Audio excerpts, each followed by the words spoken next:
Okay, hello everybody, we're back. So, as you can see, we're not actually anywhere near Zoras River right now, like we were at the end of whatever the last clip would be, whatever episode that's going to end up being in this whole thing. So we decided not to carry on recording at that point, so that's why we're back here, because we exited the game, we left, and I am going to very quickly, since we're back in Kokiri Forest, and although my brother does not think it's worth it, but I want to do it anyway, I'm going to go play the song for the Skull Kid, which is just up here, and we'll get a piece of heart for it. That's fair enough. You guys I've got to get myself in the zone anyway, you know. You guys will be able to tell the difference between him playing and me playing. Yeah, him playing, he's probably just going to be beelining for each temple. Like, once we're an adult, you can pretty much go straight for the water temple or the fire temple. I mean, well, technically you go for the ice cavern and the graveyard first. I ain't going to be like milking the fuck out of this game like he is. Yeah, well, you know, I have been playing it the last 2 weeks and I've been experiencing all of this stuff. Okay, what's Sari's song again? That's Down, right, left. Oh, fuck. Down, right, left. There we go, okay. We'll get a free piece of heart for this, and then we can just get the fuck out of Dodge. Go back to Zoras River. There's actually, we're going to get 4 pieces of heart pretty much in the space of 15 minutes here. Although it depends how long Zoras River takes if I fuck it up. Hopefully I won't. Hopefully I don't, like, for example, press yes on repeating Gabora's dialogue, which can happen, you know, but hopefully it doesn't, because I don't want his gay Bora all over me. Who knows, maybe you do. I got to get back in the zone, man. We took, obviously, a break. We realised, like, by the time we finished recording the last session, it was 8:30 at night. 8:30. I'd let time get past me so badly. It was an hour and 50 minutes, that session. And we had no idea. We had no idea what the time was. Neither of us had a watch or a phone or a clock or anything. Hour 50, milking it. I know. Well, anyway, so just a couple things to know. First of all, we tried to figure out how to work around certain audio issues. Unfortunately, it's kind of difficult. Like, I think it's always dependent on the room to how well the mic works. We ain't got nothing on the mic right now other than the little cushion thing. So there might be some popping and there might be some like background noise, but I mean, when I'm editing this, I'll try to do it justice the best I can, you know what I mean? Like, I tried to do it with Banjo-Tooie, but it's just difficult, man. Like, we've separated the audio and the video into 2 separate files so that at a later date, when I do get to edit it, I can fiddle about with the audio and try to make it as level as possible so that I can work with it. But I don't know how it's going to go until we get to that point anyway, so we're just going to have to hoof it and hope that things come through well when the time comes. Like I said in the first session anyway, I ain't going to be editing any of these until like 2021, so they're going to be sitting on a hard drive for the next 4 months or so. But you know, it's all good. We're here now, we're playing in this moment in time, unless of course the world ends before I get a chance to edit these, in which case, hey ho, you know, we're all dead, great, cool, that happens. Maybe in another life. But hey, we're enjoying Ocarina right now, so that's all that matters. So here we are, Zoras River. We just destroy a couple of bomb rock things here. I don't think time passes in this area, so but we can get an easy sculpture here if we do pass the time. Oh wait, there we go. Oh, I pressed the button, it didn't fucking work. That's weird. I guess my controller's a bit farky. How the hell can you muck up using an ocarina? Should I tell you about that time that I fucked up my my PS4 controller, right? It was earlier this year. I fucked up my PS4 controller by spilling tea on it. I've done that twice this year now, spilt tea in my bedroom, and it is awful. It is awful when you spill tea. Because the first time, it didn't actually get on the controller. I just dropped it and it fell on my floor. But holy shit, is it awful. It is horrible. Like, how do you clean that? How do you clean tea out of an old carpet? Like, the carpet in my bedroom is like 20 years old or whatever. I don't even want to deal with that guy, actually. Fuck him. I ain't dealing with him. Him and his stupid beans. We don't actually need them anyway. Aaron's certainly not going to need them. It's just for hearts, like hearts that we don't even need. Well, I will get some anyway because I am a good boy who does his hard work for the community. Apparently. Apparently, yeah. It's always apparently, isn't it? Yeah, only apparently though. It has to be. It has to be apparently with me. Alright, so we can get 2 pieces of heart here. Very easily, in fact. We just take this motherfucker over here, first of all, and jump down onto this ledge over here. And we can't really take this guy with us, so we will just throw him down. Like the piece of shit that he is. Yes. Fuck the police coming straight from the underground. Can't throw chickens, man. It's against the law. Oh, Jesus. It's not the rules. There's been so much trash going on. What were we talking about yesterday? Like, we were about to have a conversation about something yesterday, and I can't remember what it was now. I should have noted it down so we could carry it on today, because obviously this is going to be, you know, immediately after that session. You know, the next video along will be this video. How the fuck do you expect me to remember what happened yesterday? I don't know. Are you human? May I just say, like, you went way around the long way to get to that heart, you know. There we go. Okay. Can we pick easily gone from that side? Oh, you motherfucker! You son of a bit. Oh, wait a minute. On the ledge, mate. Holy shit! Did he actually land on the ledge over there? It's in the drive. Oh my gosh! Oh my gosh! Can I get him? Come to me, my Kuko.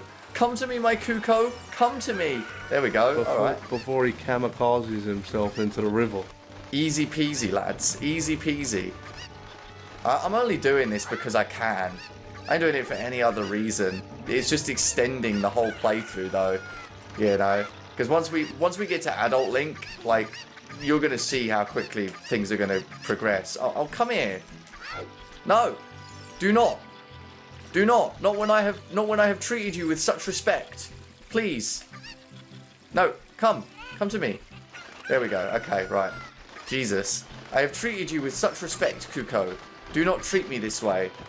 Do not make me feel like I need to kill you, because I don't want to have to suffer the wrath of your chicken brethren. Don't make him feel like the cheap whore that he is. Right, so this is pretty easy too. You just come over here to this ledge over here, and then jump off with the Kuko. You're supposed to do this with the hover boots, supposed to, but you can just get it with the Kuko here. So nice easy job there. And then if we play the Sun Song again here, there's actually a sculpture here as well, just on the ladder below. So he's going to appear right down below us. Okay, I don't think we're going to be able to hit him from here. Are you kidding me? Are you actually... Wow. Okay, game. Fine. If that's the way you want to play it, then we'll do that way. Alright. Wow, you are so skilled. I'm so skilled. Just breezing through things here. So let's talk about what we did last night after we finished our session. It was 8:30, and we decided to chill and watch a couple of documentaries. We watched, well, it wasn't two documentaries. It was a documentary and a comedy special. I brought with me Gnarly, which is Steve-O's comedy special, and I also brought a documentary about Tony Hawk and the Tony Hawk Pro Skater series called Pretending I'm a Superman. And my God, there is a lot to say about both of those. We'll start with Gnarly, because it was the first one we watched, and it's the most gruesome and crazy. Probably the less said about that, the better, to be fair. That was fucking nasty. I want to talk about it, though. Holy shit. Shouldn't have been called Gnarly. It should have been called Nasty. Like, proper nasty. It was pretty fucking nasty. What is wrong with that dude's brain? Yeah. For fuck's sake, bro. It's got to be said, he is pretty fucking nasty. Like, wow, man, them burns, though. Ugh. Like that one with like a pint of water flowing inside that fucking blister. He burnt himself with rocket fuel. and then he had these massive blisters, like unlike anything I've ever seen in my life. And he fucking, at the end in the credits, he's like got all this clip of him popping the blisters and getting all of the sweaty, nasty shit out the blisters into a little pint glass, and he fucking downs it. It's just like, why would you do this? Why would you? For what like...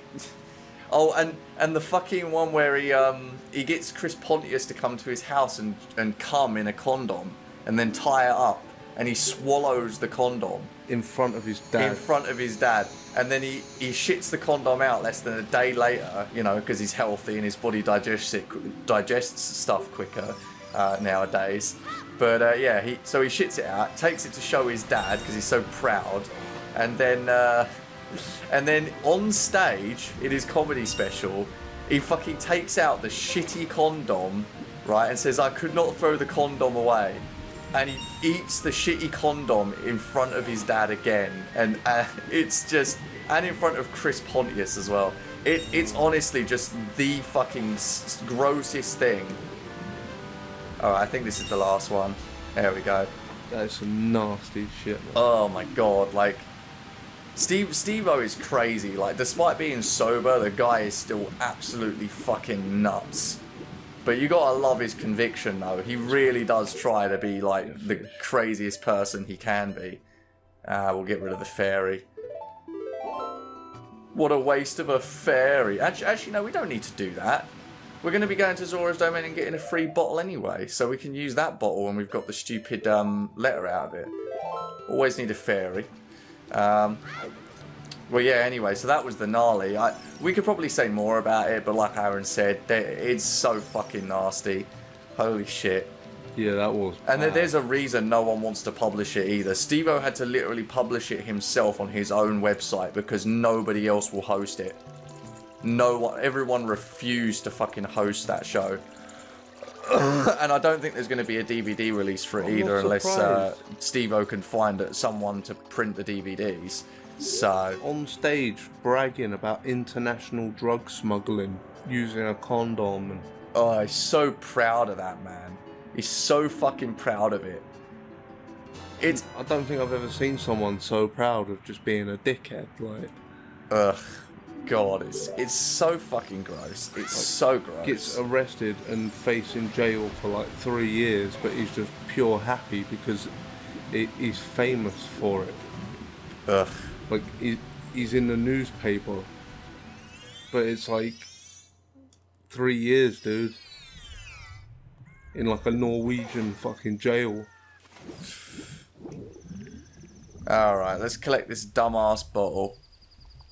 Come on, collect the bottle. The bottle that you had to text me last time to find out where. Yeah, when I was playing this through during my sort of practice in the last couple of weeks, I completely forgot a few things about this game because it's been so many years since I played it. And one of those was like how you get the bottle for the water temple, or for Jabu Jabu's belly. I didn't even remember about it. I remembered about getting the scale, but I forgot that you had to go through the door after to get the bottle. I think like someone in the Zora's Domain explains it to you in some way, like gives you a little hint to some extent, but like, yeah. Anyway, let's come over here quickly and take that letter out. Come over here and get the humble gamer to pass me my tea. Your tea? What do you mean, pass you your tea? It's up there. God damn it. You motherfucker. You gotta get me to get your tea. Alright, I'll get your tea. There's a no tea on my desk rule. There's no drinks near the electrics, full stop rule. Ha ha ha ha, very funny. I ain't having no fuck ups like you did. All tea in my fucking PC tower. Oh yeah, I didn't even talk about it. So the second time I spilled tea in my bedroom, right, the first time I just made a big mess all over the floor. Second time, it fell directly on my controller, my PS4 controller. Now, if you don't already realise it, tea gets very sticky when it's dry. So getting that in your controller, in the buttons, makes the buttons unusable, right? It will take months, literal months. Also, wait a minute. Oh, you have to fucking go. Fine, I got you. can't take the letter out before you talk to King Zora. You have to. He'll take the letter and leave you with the bottle. Tea. Oh, tea. Alright, I'll get your bloody tea, motherfucker. So, Oh, I ruined his comfort and everything, look. Here you go, motherfucker. Take your tea. Oh, my lovely big tea. Oh, there you go. Okay, let's carry on. So, the second time, I spilled it on my controller. The stickiness got in the controller's buttons, and they wouldn't move for a long ass time. I had to leave the controller sitting on the side and basically wait for all of that shit that was inside the controller to dry off to a point where it wouldn't be sticky anymore. You know, I essentially had to wait for all the moisture to just sort of dry up and crust before I could actually get the buttons to move. And it took about 3 or 4 months before they started to actually move without sticking.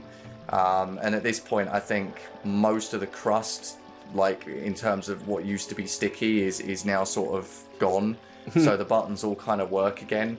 But I'm still worried about using the controller because now there's just fucking fine tea dust inside my controller. Nothing worse than sticky buttons, man. Buttons that literally just stay down when you press them. Oh, no. Hold on. Here we've got the best moment in all of this game. Okay, so this is what we call what do we call this? Like the longest getting the fuck out of my way animation ever recorded in history. Yeah, pretty much. Oh, joy. The noise he makes too. Behold the splendor of it. Look at my crotch while I scooped my boot. What a fucking camera shot too. I know, it's so flattering. So fucking flattering. It's a good thing he ain't got no cock and balls, because they'd be hanging right there. Proper like fupa hanging over the waterfall and everything. He's got a right fupa on him. Oh no. Alright, so now we've got the empty bottle, now we can get a fucking fish, and then we'll come back and go into Jabba Jabba's belly and get on with that. There's plenty to do and plenty of time to do it. What I'm gonna do anyway is once I've turned into adult Link, I'm gonna go put some food on. So Aaron will take the controls and probably take over the commentary for a moment while I go to do some food. He could tell some stories while I'm not here. Oh wait, fish. The commentary will probably be utter shite. Come here. I want a fish. Like, seriously, don't hold out any hope for the commentary. You could just wait for me to come back up. It'll take me like 5 minutes to put food on. So, what is in the vase? It is rupees. I kind of need some of those actually. We're going to need a few rupees. Oh, a Deku stick. I wasn't expecting to get that out of a vase. Lovely. Lovely jubbly. Lovely. Lovely jubbly. So the other thing we watched yesterday, besides Gnarly, was the Pretending I'm a Superman documentary, which is a documentary about the Tony Hawk's Pro Skater games, right? And it's about how they affected skateboarding, you know, what they did for skateboarding, their part in skateboarding at least. And it even goes into the history of skateboarding a little bit as well, just to sort of establish that, you know, skateboarding was a thing for a long time before Tony Hawk's, and what Tony Hawk's did was during a time when skateboarding was still, you know, like it had gone past a peak, and it needed like something to help boost it again, and Tony Hawk's was that game that just sort of helped to put it in the minds of people who otherwise would never have touched a skateboard. So, well, if I remember right, I think it was the late 70s, early 80s. Skateboarding, it started to go downhill a bit. And then it was the late 80s again, it picked back up. And in the early 90s, it dropped again. But like, it was obviously the mid 90s when Tony Hawk's Pro Skater 1 come around. That's what pretty much breathed the life into skateboarding that we know today. Like, honestly, it's like such a household thing now. Yeah. Because, well, it was definitely more likely that more people would have PlayStations than they would skateboards. But yeah, like, millions of people started skateboarding just off of, like, playing that game for barely even a couple of days. It just inspires you to want to grab a skateboard and go and do it yourself. Tony Hawk's was always a fairly remarkable game, you know, for what it is, because like they said in the documentary, it was like one of the very, very few existing games that had skateboarding in it.